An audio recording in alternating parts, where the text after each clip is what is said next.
BJP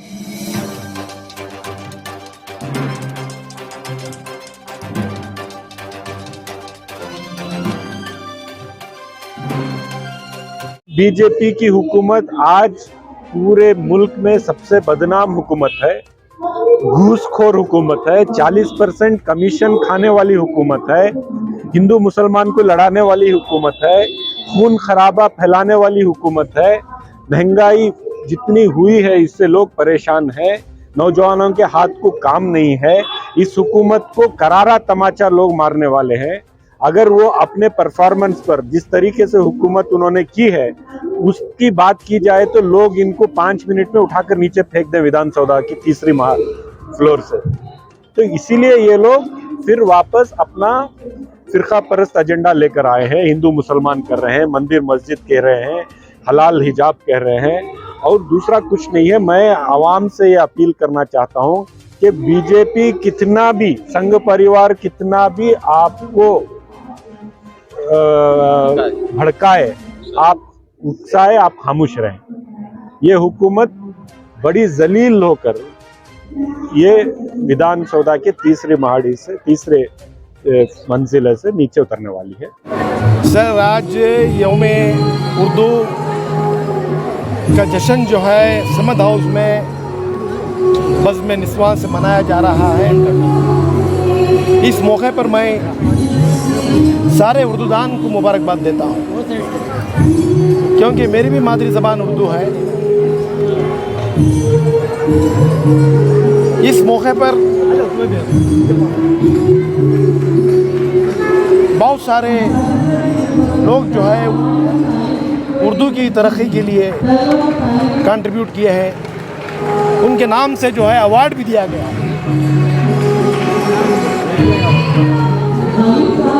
तो मैंने ये बड़ी इम्पॉर्टेंट बात कही है, उर्दू की तादाद जो है डे बाय डे स्कूलों में कम हो रही है। उर्दू बोलने वाले भी बहुत कम हो चुके हैं। हमारे जो स्कूल्स थे, जैसा अभी मैंने जिक्र किया, जहाँ पर KMDC भवन बना है, ये भी एक मुसलमान की जगह थी। उन्होंने 100 साल पहले डोनेट किया। वो स्ट्रीट का नाम भी रिसालदार स्ट्रीट है। ये एक जगह वो एजुकेशन डिपार्टमेंट के कंट्रोल में थी। 10 साल पहले वहाँ पे एक guest house, teachers guest house बनाने की कोशिश की। जब पूरे टीचर्स मिलके मेरे पास आए, मैंने कहा और कमीशन से बात की, किसी सूरत में भी यहाँ उर्दू स्कूल रहेगी, क्योंकि जिसने डोनेट किए हैं यहाँ पे सिर्फ उर्दू के लिए डोनेट किए हैं, स्कूल के लिए डोनेट किए हैं। कमिश्नर से बात की, उसके बाद में जो है सारा सामान वापस आया। फिर चंद दिन उर्दू स्कूल वहाँ चली। बेंगलोर के बहुत जाने माने शख्सियात जो थे उसी उर्दू स्कूल में पढ़े हैं। तो इमेजिन करो 100 साल पुरानी स्कूल। मैंने जिसको कोशिश करके जो बचाया, मुझे मालूम नहीं मेरा दफ्तर वहीं का, उसी जगह पे मैं जाके बैठ रहा। तो मेरा फ़र्ज़ बनता है कि वहाँ बैठकर उर्दू की खिदमत करें। उर्दू के लिए उर्दू स्कूलों के ताल्लुक से कुछ काम हो रहा है? देखिए सर, उर्दू स्कूल्स की स्ट्रेंथ इसलिए कम हो रही है, ये जो है आप बात करते हैं फिनेंशियल एड की, स्कॉलरशिप की, मगर इसका कारण ये है कि हर माँ बाप चाहते हैं कि अपना बच्चा इंग्लिश पढ़े। इस उर्दू को 2 तरीके से तरक्की कर सकते हैं। ये एक प्यार मोहब्बत से, दूसरा फोर्स इस्तेमाल करना पड़ेगा। आपको मालूम है, आप पढ़े होंगे, हैदराबाद में जब उर्दू की तरक्की हुई तो हर जगह वहाँ पे स्टोन्स के ऊपर लिखा हुआ था, यहाँ की उर्दू ज़बान उर्दू है, यहाँ का निज़ाम का सिक्का चलेगा, यहाँ की मादरी ज़बान उर्दू है। ऐसा दूसरी ज़बान में कोई बात नहीं कर रहे हैं। आज मोहब्बत कम हो गई है। हम भी मोहब्बत पैदा करेंगे। और उर्दू स्कूल का हर जगह होना ज़रूरी है। और मैं और एक बात कहने भूल गया, उर्दू जो बनी है 4 सब्जेक्ट से बनी हुई है। एक अरबिक, दूसरा पर्शियन, तीसरा हिंदी और चौथा संस्कृत। इन चारों का अगर जायज़ा लिया जाए, अरबी का कंट्रीब्यूशन उर्दू में बहुत ज़्यादा है। हम ये कह सकते हैं कि अरबी जो है उर्दू की माँ है। हमारा स्क्रिप्ट एक है, 90% मीनिंग एक है, हम समझ सकते हैं, पढ़ सकते हैं। और as a chairman Karnataka state minorities commission की हैसियत से, और जिस भवन में हम जो बनाए वहाँ पर उर्दू हॉल भी बनाया गया है। मैं सजेशन देने वाला हूँ कि सिर्फ हफ्ते में एक बार, 15 दिन में एक बार नहीं, जैसा थिएटर चल रहा था, morning show, matinee, first show, second show, इसी तरह निश्चित वहाँ पे चलते ही रहना चाहिए। और जो आकर वहाँ पर करेंगे उनके लिए क्या मुआवजा देना है सरकार की तरफ से, खुसूसन उर्दू के लिए जो है सिर्फ मेंटेनेंस चार्ज लेके दूसरा हम नहीं लेंगे।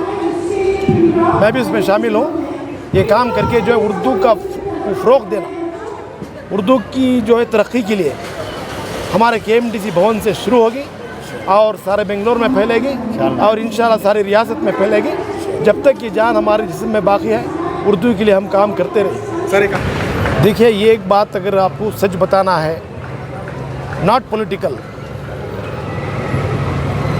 मैं फ़ोटो देखते ही ये नहीं कह सकता कि गढ़ाचार साहब का ताल्लुक़ उस क्रिमिनल से है।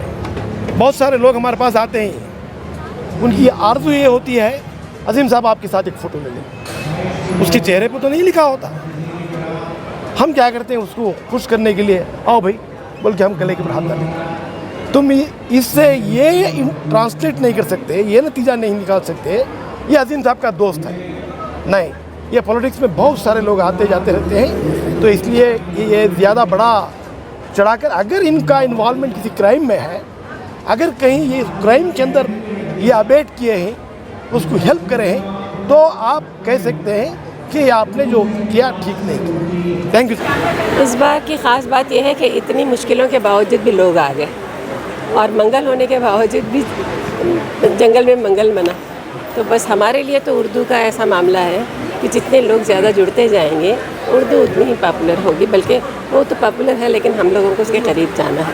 क्योंकि सबसे अहम बात ये थी कि इसमें 2 ऐसे मुकर्रिर आए थे, एक तो अकील साहब प्रिंसिपल के और दूसरे असलम परवेज़ साहब। असलम परवेज़ साहब ने बहुत ज़्यादा खुले जहन से और ऐसा समझाया कि लोगों को समझ में आए कि कुरान जो है वो सिर्फ किताब बंद करके रखने की चीज़ नहीं है, ताक में रख दिया जाता है जिसको, बल्कि कुरान ऐसी चीज़ है जिसको हर शख्स समझे और पढ़े।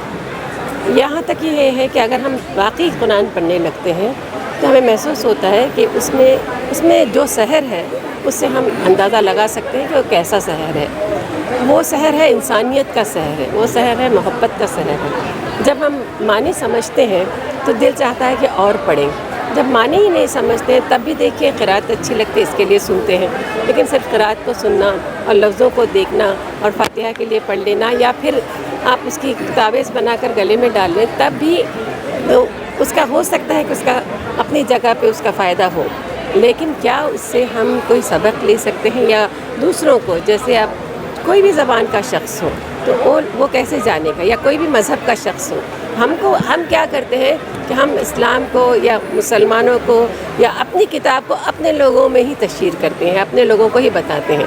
हकीकत तो ये है कि हमारे लोगों को भी बहुत कम मालूम है या उसके बारे में ज़्यादा जानते नहीं है, जानना चाहते नहीं हैं। अब लोगों ने समझ लिया कि हमारे पास वक्त कहाँ है।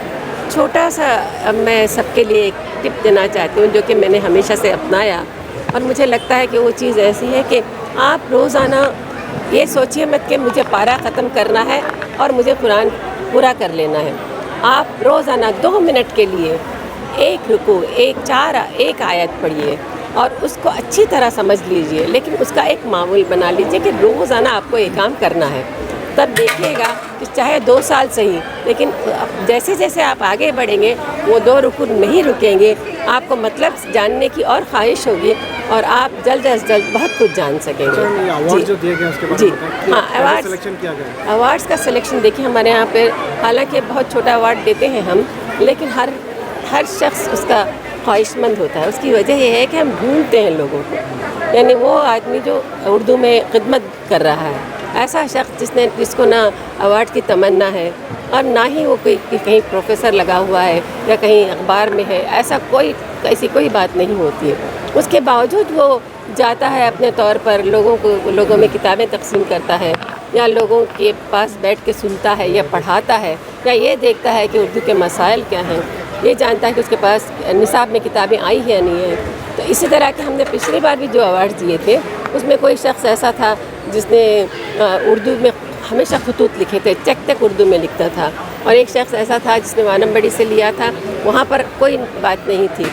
तो वहाँ पर उन्होंने एक फहरिस्त बनाई कि कितने लोग उर्दू पढ़ रहे हैं, और वो जो कि खुद उर्दू नहीं जानता था, यानी ऐसे लोगों को दिया जाता है। और उर्दू दोस्त अवार्ड है, जहाँ तक उस अवार्ड की मुमताज़ शीरी की बात मैं बता दूँ। मुमताज़ शीरी में हम उर्दू को सकाफ़त और आर्ट से जोड़ते हैं, जैसे कि पहले पत्थर के आर्ट से किया या हमने लकड़ी के आर्ट वालों को दिया, और अफसाने पर जिसने आर्ट किया था उस खातून को दिया। अब की बार हमने जो दिया है वो कशीदाकारी पे दिया है, कशीदाकारी के साथ जो उर्दू लिखा जाता है उस पर दिया है। आपने देखा होगा कि उसी के सिलसिले से ख़त्ताती में जिस खातून ने कुरान पूरा लिखा उसको भी हमने रिकग्नाइज़ किया, उसको भी हमने सर्टिफिकेट